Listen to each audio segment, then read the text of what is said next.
Nosso coração deve se alegrar por isso. Nós vamos ler juntos a palavra de Deus no texto que está em Lucas capítulo 8, a partir do verso 26 desse capítulo. Lucas capítulo 8, versículo 26,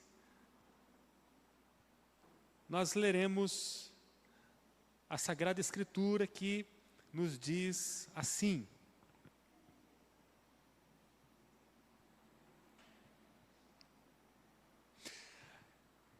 vamos ler desde o versículo 25. Vamos começar Lucas 25, capítulo 8, versículo 25. Então ele lhes perguntou: onde está a sua fé?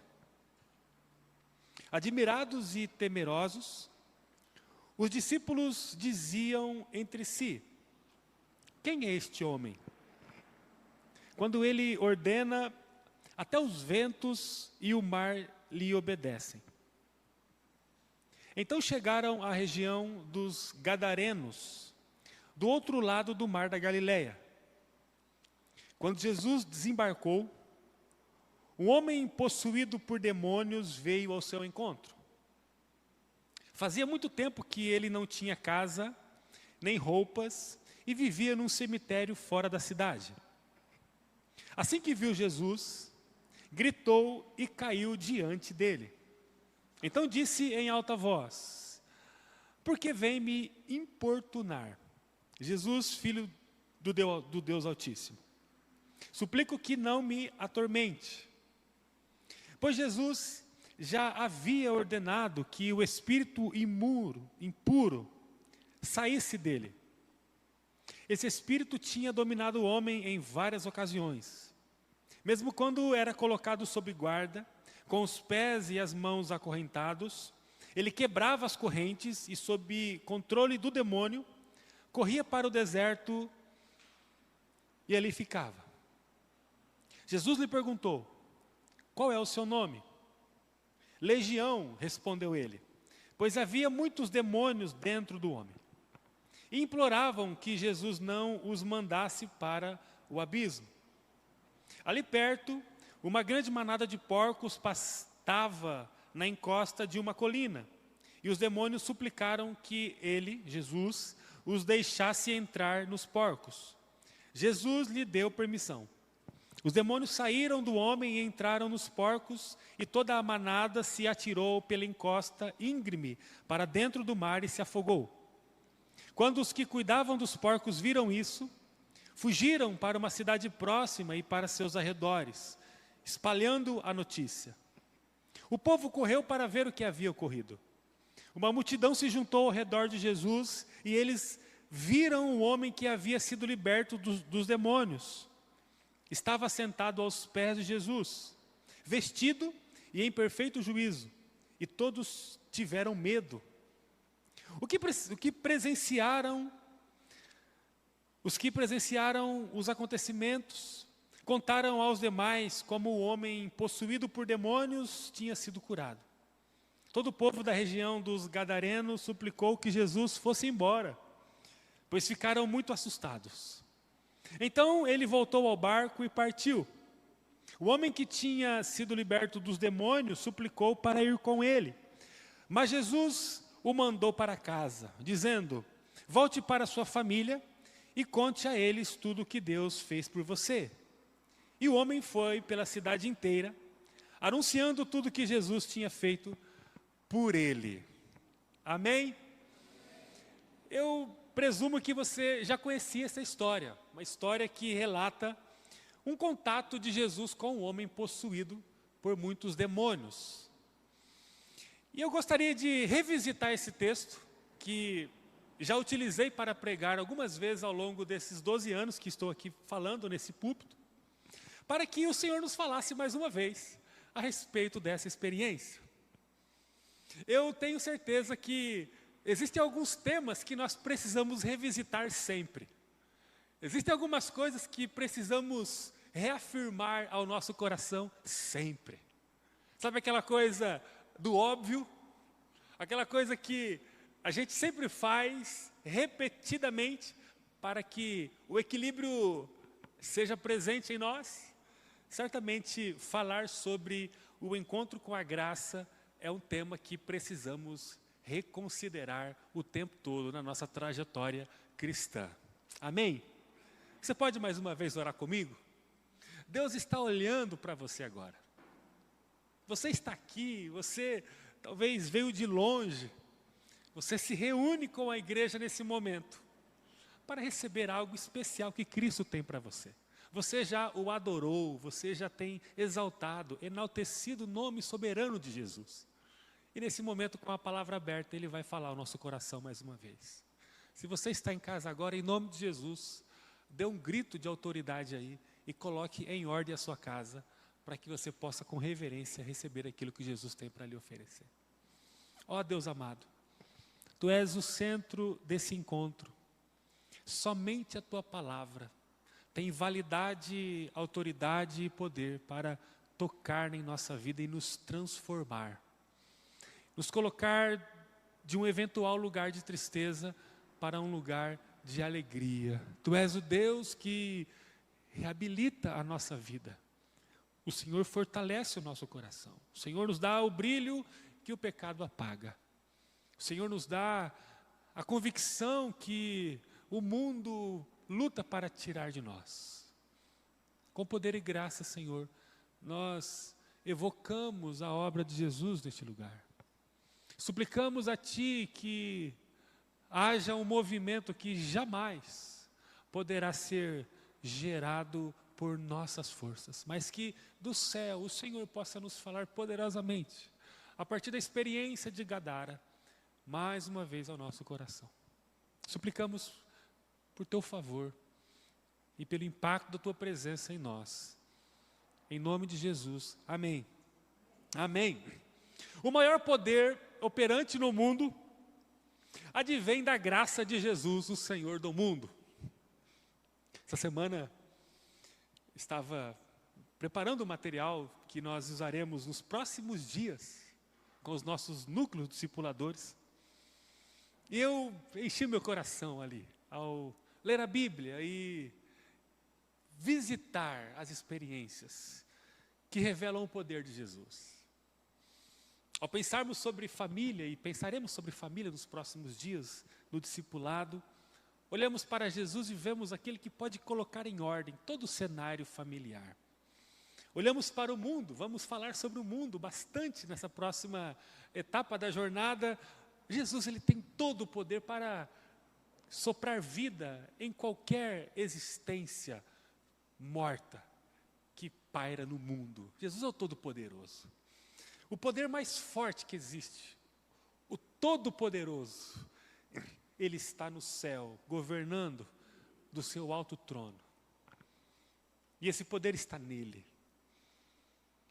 Todo o movimento de Cristo, todo o movimento que o Espírito Santo realiza no mundo, nos passos da igreja, é um movimento de poder que tem como propósito a reabilitação humana, a reconstrução da humanidade, a partir da salvação genuína pela fé, mediante a graça.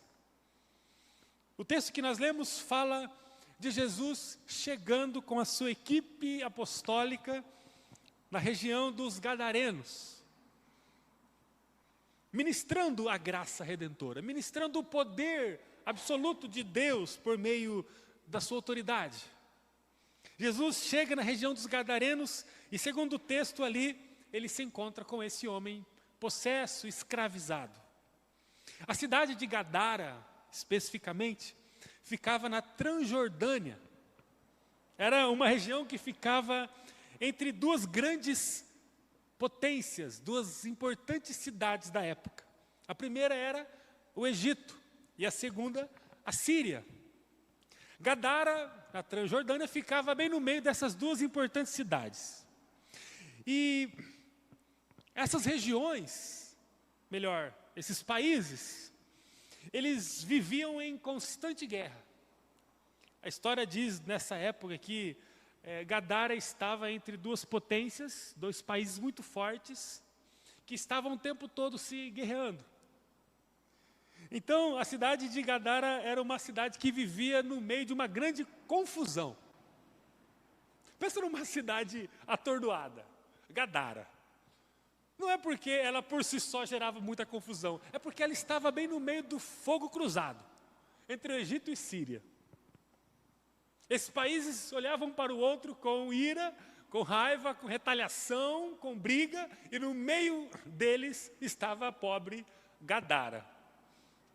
É uma cidade que não tinha identidade própria, ninguém queria morar em Gadara, porque afinal de contas, ninguém quer viver no meio do fogo cruzado. Era uma cidade que, por não ter muita gente, por não ter prestígio, não tinha também cultivo, não tinha plantação, não tinha riqueza, a economia era muito ruim. Uma cidade que tinha uma baixa autoestima crônica. Ninguém de Gadara tinha muita empolgação com a vida e com o futuro. Era uma cidade que, quando as pessoas se olhavam no espelho, elas tinham vergonha de si mesmas. Por isso, em Gadara, a vida não era boa. E praticamente a única coisa que funcionava bem em Gadara, economicamente falando, era o cultivo de porcos. E o porco, para nós hoje, é uma bênção, o porco, né? Uma bênção, mas naquela época o porco era um animal extremamente impuro, desprezível, principalmente para o judeu. Então, olha só, Gadara, uma cidade no meio do fogo cruzado, não tinha plantação, não tinha economia forte, e a única saída que os habitantes de Gadara tinham para uma boa economia era o cultivo de porcos. E o porco, ele era desprezível para a região. Ou seja, Gadara não estava feliz e muito bem colocada. Logo que Jesus e seus discípulos se aproximam deste lugar, o texto diz que assim que eles desembarcaram na praia, veio um homem possuído, da onde? De Gadara.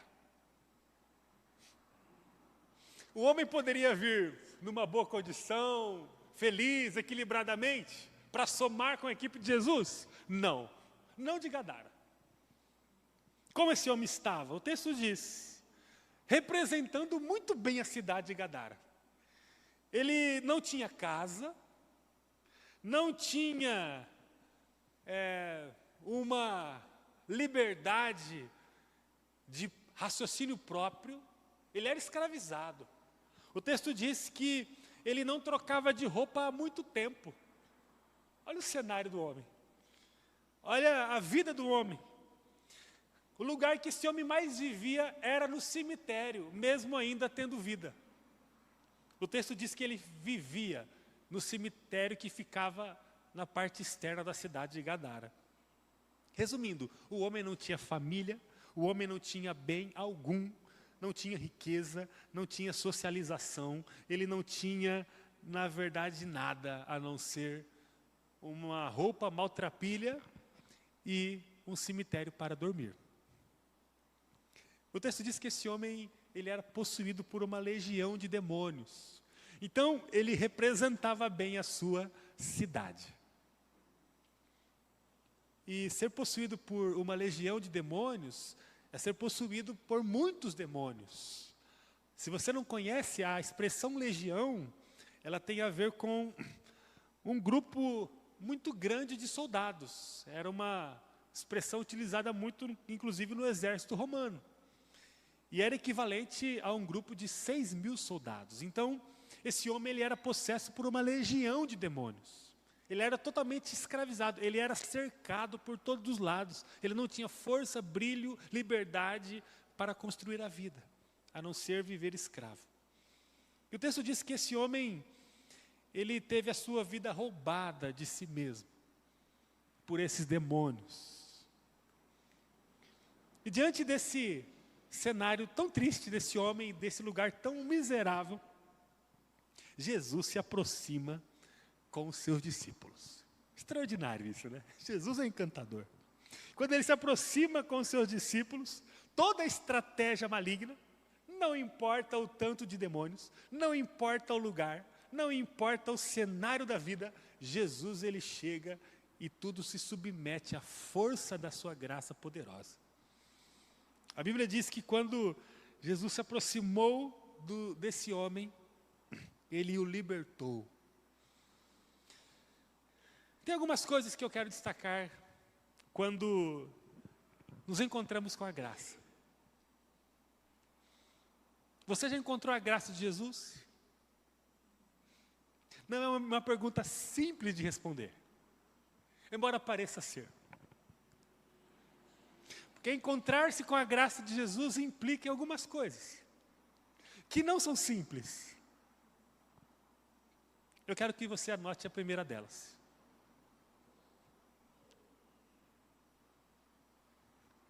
Encontrar-se com a graça de Jesus leva o ser humano, primeiramente, a uma restauração completa da sua vida. Isso aqui aperta o nosso coração.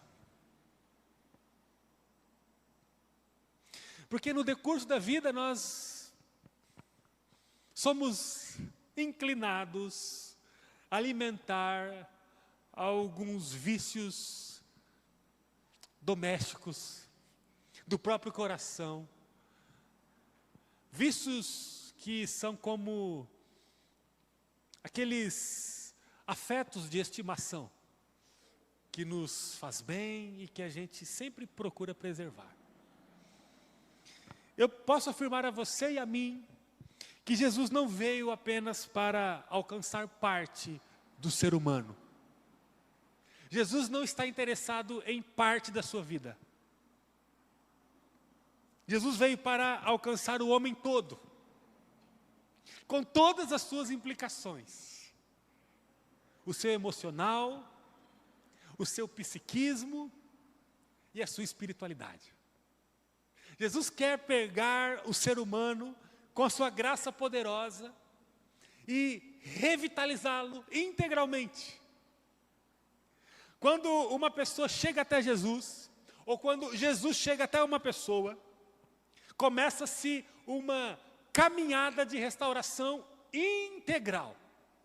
Jesus não permite para o ser humano a condição de deixar algumas gavetas fechadas na vida, para que se armazene ali alguns pecados de estímulos próprios e agradáveis. Pecados de estimação. Jesus ele não submete a essa condição. Cristo, ele é o ponto de partida da vida, não o ponto final. Quando uma pessoa chega até Cristo, ela começa uma viagem. Uma viagem que vai começar a tocar em todas as partes da existência, em todos os temas da vida. Quando uma pessoa chega até Jesus, ela começa a construir uma vida do zero, da fundação. É uma nova vida que conduz a uma restauração completa da vida. Meus irmãos e minhas irmãs, eu fico com medo quando eu olho para mim e quando vejo alguns movimentos no meio da igreja de Jesus, em que transparece que nós já chegamos no lugar que precisamos chegar.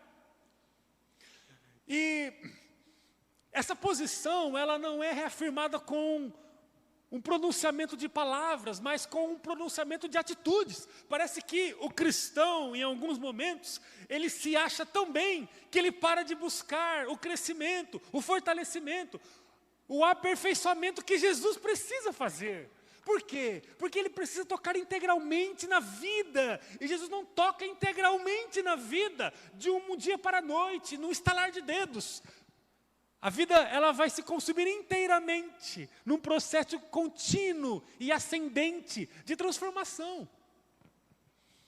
É por isso que nós precisamos o tempo todo buscarmos de forma ávida, crescermos no Senhor. Essa semana eu vi uma charge, uma foto, né, uma imagem que mexeu muito comigo. Depois, inclusive, vou ver se eu acho para compartilhar com vocês no grupo da igreja. Era uma criança, ou era uma pessoa, não dá para ser muito preciso quanto à idade, um desenho, uma pessoa deitada assim.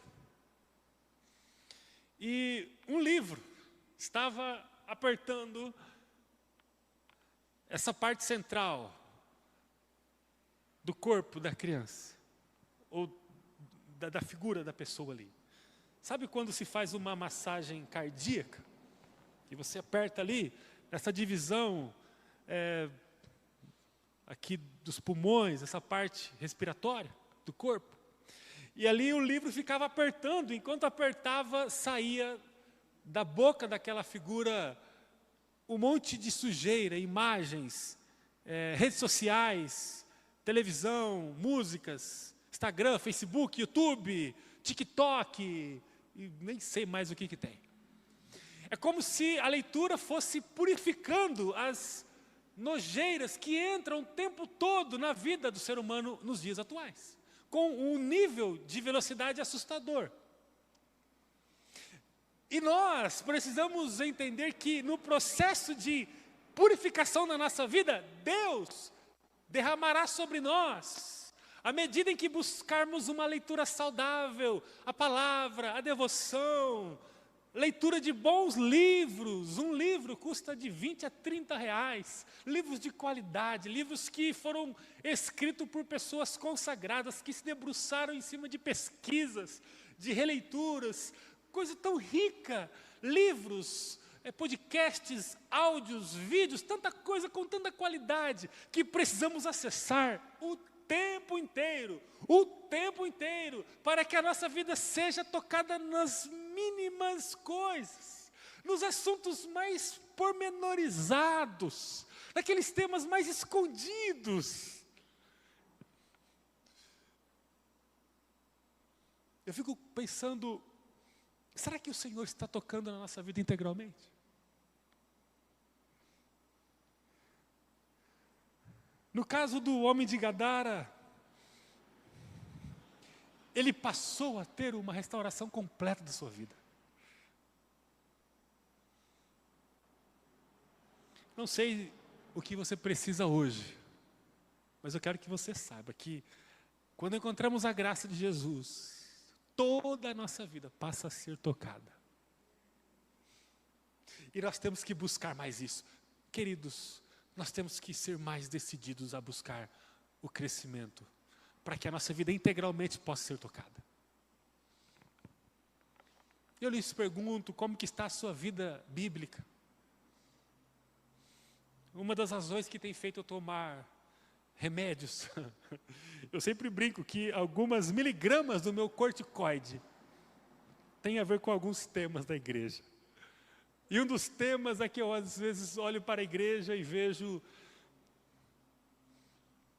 que precisamos acelerar mais o nosso nível de busca por crescimento. Como é que está a sua devocional hoje? Quando eu olho para as coisas que me cabe, como o pastor da igreja, como líder da igreja, quando eu me vejo com uma certa responsabilidade de acelerar, de dar mais serenidade ao processo de preparação de material devocional, por exemplo, eu começo a ficar em crise. Esses dias eu pensava na Letícia, e eu comecei a ficar muito incomodado com a imagem mental que a Letícia estava me oferecendo. Isso começou a me assombrar mentalmente. Eu vi as fotos do pequeno grupo dela e do Lucas, esse monte de crianças que tem chegado toda semana. E meu Deus, essas crianças precisam ter o material para que elas possam encontrar Jesus no dia a dia. E continuarem compartilhando os áudios que elas compartilharam na última estação.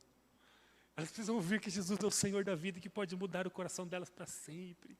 Elas estão recebendo um bombardeio de informação do mundo, da escola, das redes sociais, o tempo todo. E nós, como igreja, precisamos oferecer um contraponto, uma reação, uma nova proposta de informação, de ministração a elas. E eu digo, meu Deus, tem misericórdia de nós. Letícia, vamos fazer alguma coisa? Porque nós precisamos ser tocados em todas as áreas. Esses dias eu conversava com alguns da igreja aqui, e nós falávamos sobre os filhos.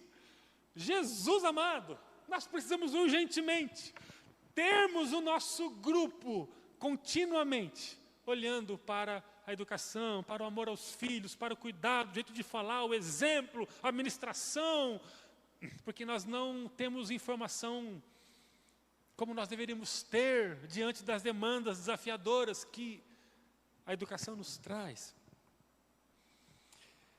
Nós precisamos, em nome de Jesus, buscar crescimento, porque Deus tem que tocar em todas as áreas da nossa vida. E quando a graça nos encontra, nós começamos a viver uma restauração completa. E para a gente caminhar, para terminarmos. A segunda coisa que acontece quando uma pessoa encontra com a graça, grave isso em nome de Jesus, é o alcance da família. É o alcance da família. Nós precisamos levar a nossa família ao encontro com a graça de Jesus. É o nosso primeiro ministério. Me lembro que quando há 12 anos eu passava pelo concílio do Ministério Pastoral, e eu creio que alguns aqui da nossa igreja em breve passarão. A equipe, o conselho de pastores que estava me avaliando, me perguntou sobre como eu tratava minha família. Inclusive, quando um candidato ao Ministério Pastoral Batista envia a sua carta de solicitação através da igreja, a Ordem dos Pastores Batistas do Brasil conversa com a esposa do candidato, caso ele seja casado, e pergunta, como é que é o irmão fulano? Dentro de casa, como é que é? E eu me lembro que me perguntaram na ocasião sobre a importância que eu dava para a minha família, né? Porque o pastor, ele tende a cuidar de muitas famílias, e que as famílias chegam e buscam suporte pastoral, e aquela coisa que faz parte da rotina. E com muita facilidade, às vezes a gente se esquece um pouco da nossa família. A lição é que o primeiro ministério, o mais importante ministério do cristão, é a sua própria família. Não há razão tocarmos em outras pessoas se nós não tocamos abundantemente em nossa família. A sua casa é o primeiro lugar onde você deve manifestar a graça que mudou a sua vida. E você tem que renovar as estratégias, renovar o ânimo, o fôlego, com resiliência o tempo todo, se levantar e dizer que eu preciso renovar o jeito de eu tocar na minha família, com a graça de Jesus. Eu não posso me cansar. Eu vou viver até o último fôlego da minha vida, incansavelmente, ministrando o amor de Deus, a alegria no Espírito, a salvação eterna, à minha família. Eu não posso me cansar disso. O texto diz que, no versículo 39, depois que Jesus tocou integralmente e transformou o físico, o emocional, a imagem desse homem, Jesus diz a ele no versículo 39, volte para a sua casa e conte à sua família o que Deus fez na sua vida. Essa é a mensagem que deve rodar no nosso coração todos os dias. Eu preciso dizer à minha família o que Deus tem feito na minha vida. E se eu não digo à minha família o que Deus tem feito na minha vida, pode ser que eu não esteja sendo um objeto de transformação integral em Deus. Talvez tenha algumas coisas em minha vida que tenham me emudecido, me silenciado, e aí eu não toco na minha família, porque na verdade Deus não tem feito tantas coisas na minha vida assim. Não é uma transformação integral. Talvez Deus me traz uma alegria em alguma área, em algum momento, eu encontro Deus em alguma sessão da minha vida, dos meus dias, mas não é uma coisa que tem tocado integralmente a minha vida. Tem um monte de gaveta dentro de mim fechada, onde Deus não tem tido acesso. As pessoas, elas olharam para esse homem e o viram correndo para a sua família.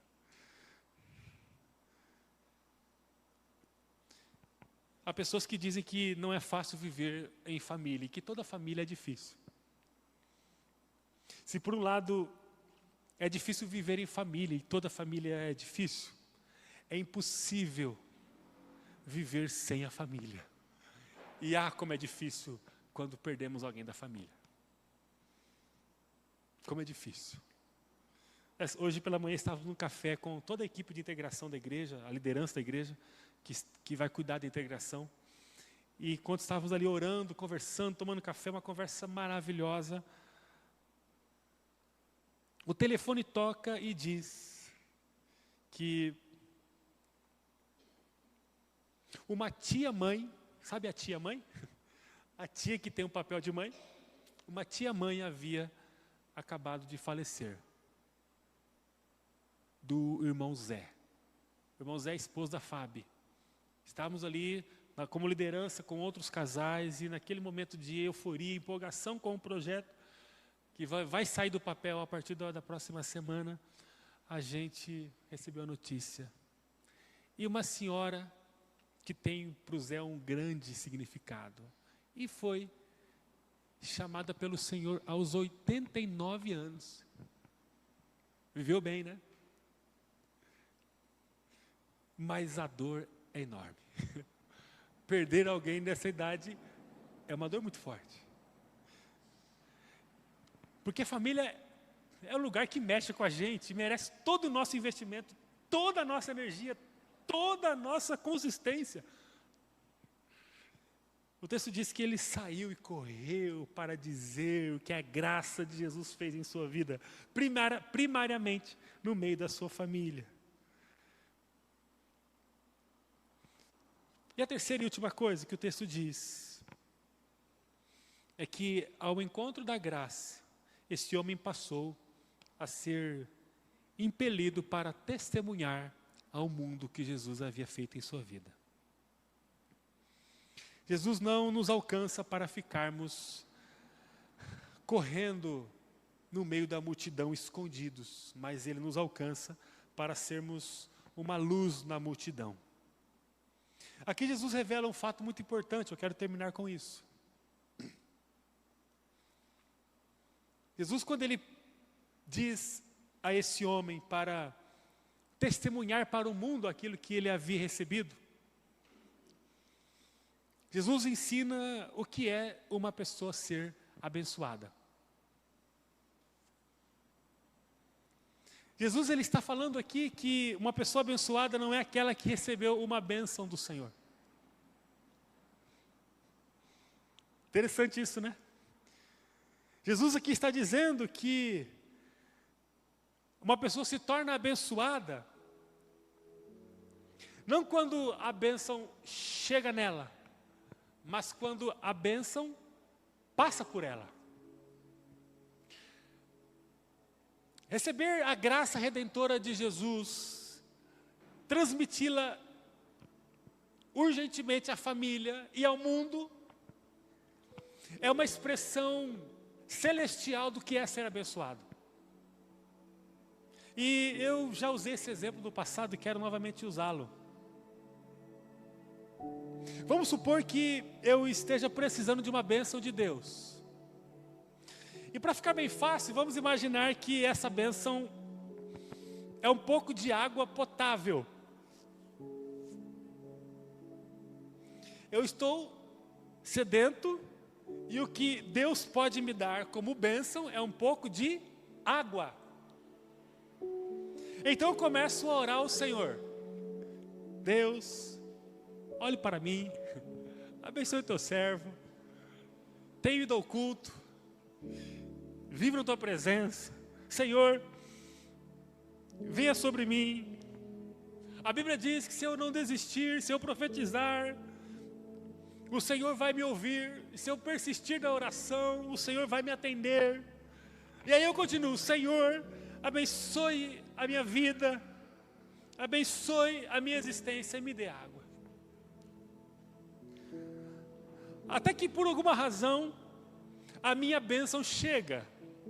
Deus me abençoa com a água. E quando ela chega, eu a bebo. Então, a partir da ingestão de água que faço, eu posso dizer a mim mesmo e a todos: Deus me abençoou. Louvado seja Deus, eu estava com sede, Deus me deu água, eu pedi e Ele me atendeu. Jeremias 33 teve validade na minha vida. Clama a mim e responder-te-ei. Não é assim que o texto diz? Oh, glória a Deus. Quero testemunhar.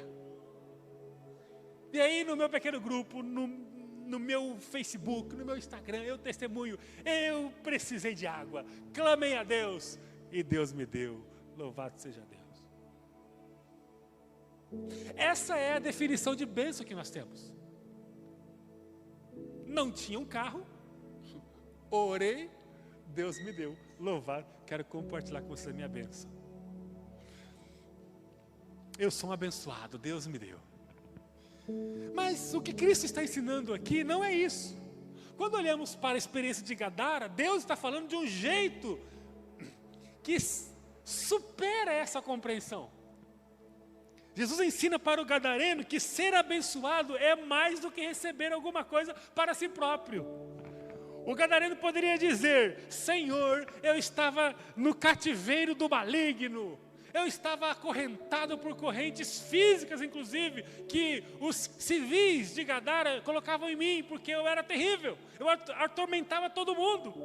Senhor, eu vivia no cemitério, eu não tinha roupa, eu estava entorpecido por demônios que estavam dentro de mim.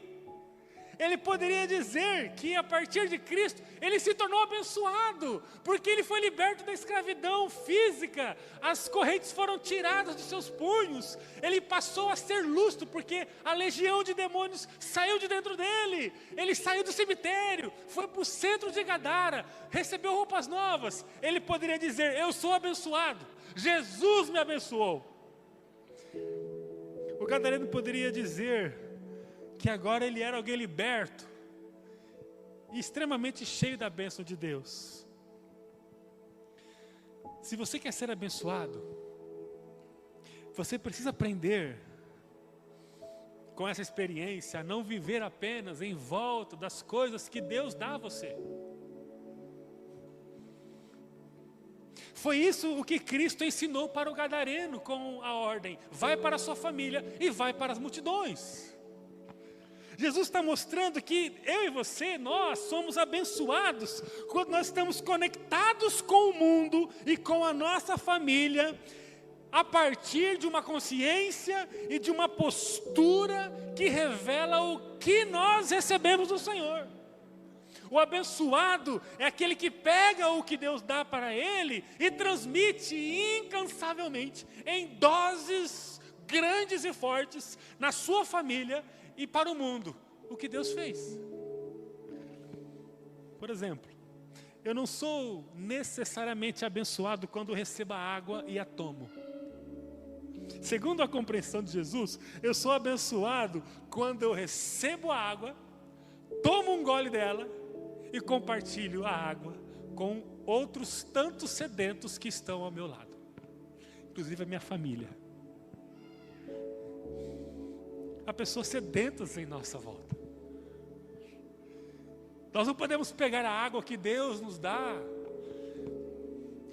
e colocarmos essa água apenas no nosso contexto ali, na nossa individualidade pobre. Eu sou abençoado quando eu dou o que Deus me deu, quando eu transmito o que Deus me deu, quando eu propago o que Deus faz em mim, quando eu pego o meu casamento e falo assim: casais podem vir com a gente, nós estamos lutando por um casamento cheio da presença de Deus, pode chegar. É aquele amigo do trabalho que está toda a vida torta, diz assim: olha, Deus tem feito algumas coisas na minha vida, que tem transformado a minha vida, eu quero muito que você participe comigo disso, podemos tomar um café? Olha, não sei como é que você está, mas eu participo de um encontro semanal maravilhoso na minha igreja. Vamos participar comigo um dia? Podemos combinar um dia para você nos visitar? Ô, gente, quantas cadeiras vazias aqui hoje? Será que está todo mundo no estado de enfermidade em casa, que não dá a elas condições de estarem aqui? E de repente, nessas de 8 a 6 horas, daqui até amanhã cedo, todo mundo passará por uma reabilitação absoluta da saúde e vão trabalhar, independente se tiver muito frio, independente se tem que sair 5:30 da manhã para trabalhar.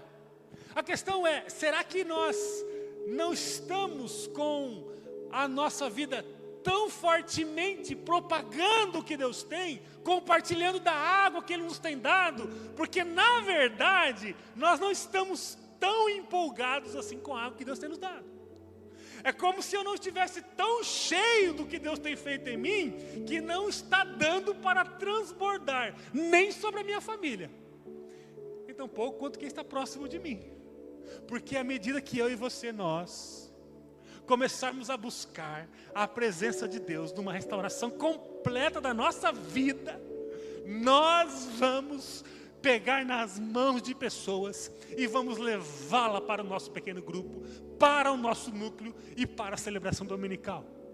E todo domingo as pessoas vão chegar aqui, porque nós somos mais de 40 famílias.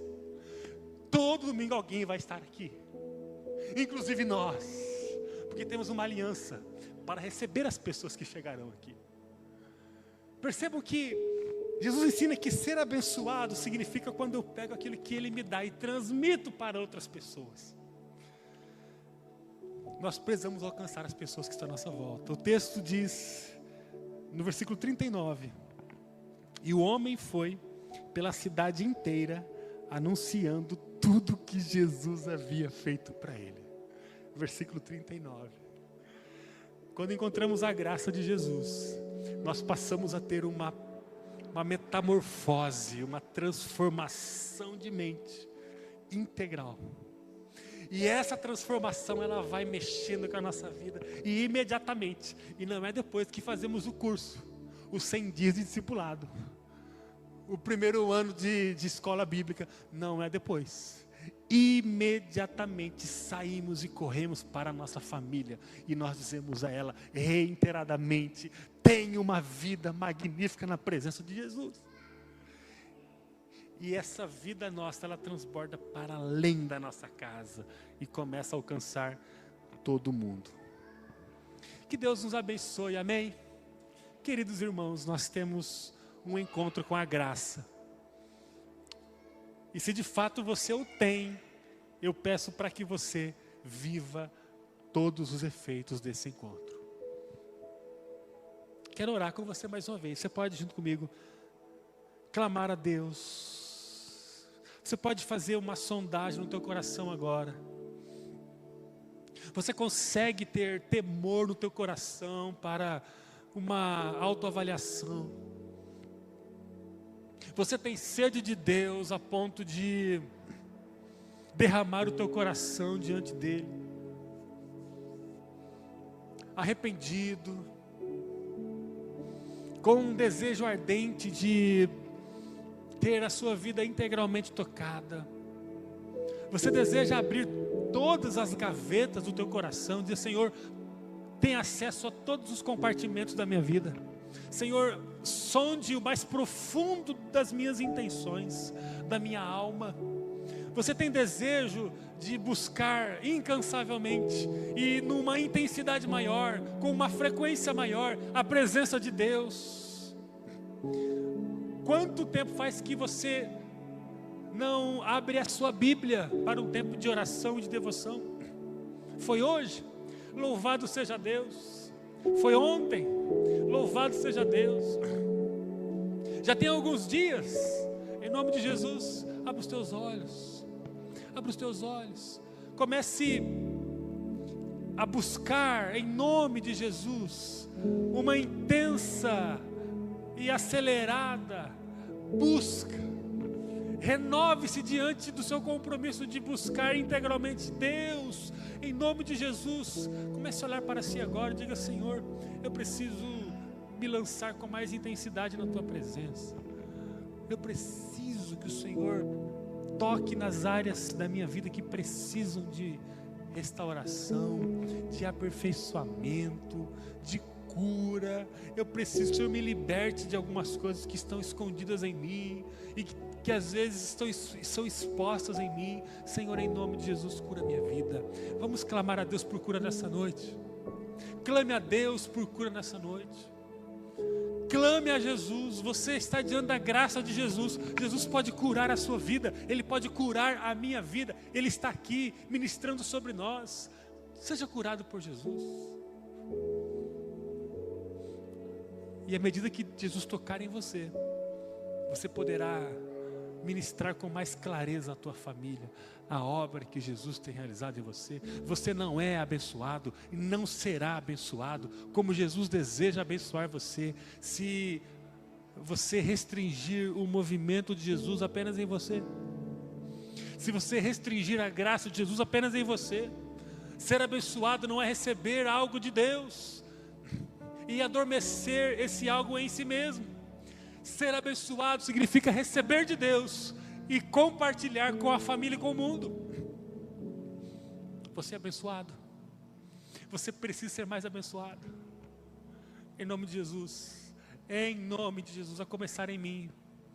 Ó Espírito Santo, venha sobre nós. Venha revisitar o nosso coração. Traga a mim e aos meus irmãos os impactos originais, lídimos, autênticos da graça redentora de Jesus. Traga sobre nós um novo despertamento. Traga sobre nós um novo fôlego. Nos dê uma sede incontrolável por Tua presença. Nos dê mais tempo de qualidade com o Senhor. Nos dê mais sede por Tua palavra. Nos dê mais maturidade na oração, mais intensidade no clamor. Senhor, nos leve ao contato com pessoas, ao discipulado organizado e regular. Em nome de Jesus, Senhor, nos leve ao serviço da comunidade, à propagação do Evangelho, das boas novas de cura e salvação. Deus de amor, comece a gerar em mim e em nós os efeitos poderosos da graça. A começar em mim, Senhor, vai quebrando o nosso coração.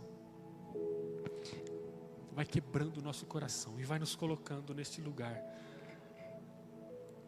excepcional que o Senhor tem escolhido para nós, que é uma vivência de restauração integral, que é uma utilização feita pelo Senhor, poderosa, da nossa própria vida, no meio, no seio, na centralidade da nossa família.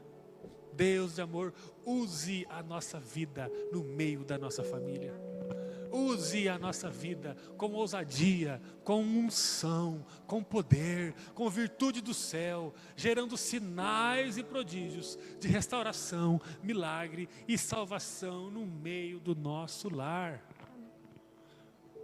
O que o Senhor tem feito em nós precisa ser anunciado no meio da nossa casa até o final da nossa vida, com renovo de estratégias, com mudanças e aperfeiçoamentos na forma de anunciar. Mas não deixe que o nosso coração adormeça, desanime no projeto de anunciarmos o Senhor no meio da nossa família. E que esse testemunho possa transbordar para além da nossa casa e que possa alcançar o mundo. Nós cremos, Pai, um tempo novo sobre nós. A Tua palavra nos renova. Nós vamos caminhando no mundo, animados em momentos, desanimados em outros. Nós vamos nessa linha que não é linear, mas é uma linha bem oscilante. Nós vamos, ó Deus, caminhando pela fé, sendo renovado pelo Senhor. E nessa noite, a Tua palavra nos renova pelo poder da graça, nos afirmando que nós precisamos continuamente experimentar a visão, os efeitos, a manifestação da restauração integral do Senhor sobre nós. Ó Deus, não deixe que áreas da nossa vida fiquem apodrecidas, intocáveis. Em nome de Jesus, vai tocando em todos os compartimentos, os menores possíveis da nossa vida. Em nome de Jesus, não nos deixe, Senhor, não nos deixe inativados, silenciados, paralisados na busca por Tua presença. Tu és o início da nossa caminhada e não o final. Comece em mim a trabalhar, Senhor, e alcance todos e cada um de nós. É o nosso mais sincero pedido nessa noite. É o nosso mais profundo desejo. Em nome de Jesus é o nosso clamor agora. Amém.